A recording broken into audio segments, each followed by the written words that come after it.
تمہارے 360 جوڑ ہیں. یہ حدیث میں نے اپنی کتاب پیغام مصطفیٰ میں بھی نقل کی ہے.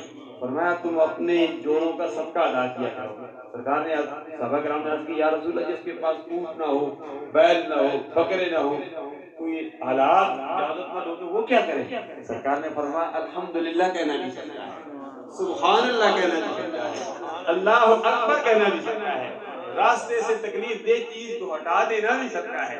سرکار نے فرمایا کسی کے ساتھ معانقہ کرنا بھی صدقہ ہے، کسی کے ساتھ مصافحہ کرنا بھی صدقہ ہے، کسی کے ساتھ خندہ پیشانی کے ساتھ ملنا بھی صدقہ ہے. سبحان اللہ. الحمدللہ مرحوم بڑی ہی خندہ پیشانی کے ساتھ ملتے تھے. عزیز محترم ڈاکٹر قاری محمد یاسر اوان صاحب نے ان کی خالہ فوت ہو گئی ہے. وہ اکثر جب فوت ہوئی ہے تو وہ بھی رو رہے تھے.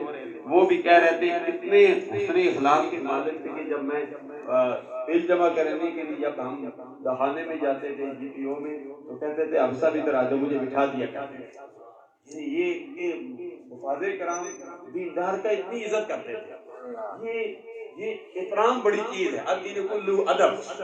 اللہ ادب کی وجہ سے کافروں کا اللہ کو ایمان کی دولت سے نواز دیا. جادوگروں کو جو موسیٰ کلیم اللہ کے مقابلے میں آئے تھے اور ادب کی وجہ سے جو ایمان والا ہو، جو کلمہ پڑھنے والا ہو، جو سرکار کا غلام ہو، اللہ تبارک و تعالیٰ یقینی طور پر ساقی صاحب الحمدللہ آپ کے بھتیجے کو اللہ تبارک و تعالیٰ یقینی طور پر جنت میں اعلیٰ مقام عطا فرمائے گا.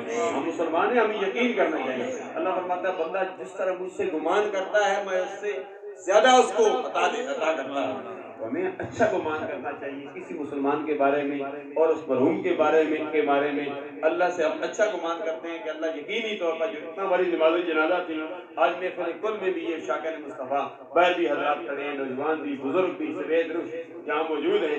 الحمدللہ یہ عظیم جرگہ رب کی بارگاہ میں دعا کرے گا تو اللہ مہربانی